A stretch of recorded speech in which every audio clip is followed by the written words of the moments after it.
Hello guys, good morning sa ating lahat.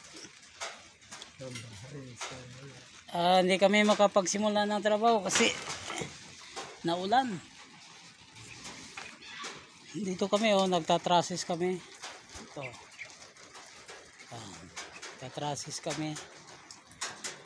Hindi makapag-welding kasi gawang maulan.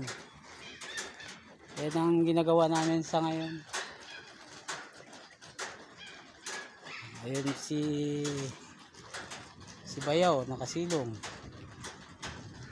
Kasi hindi nga kami makagawa. Ito, malakas ang ulan, kumukulog. Kaya dito muna kami sa aming silungan sa taas.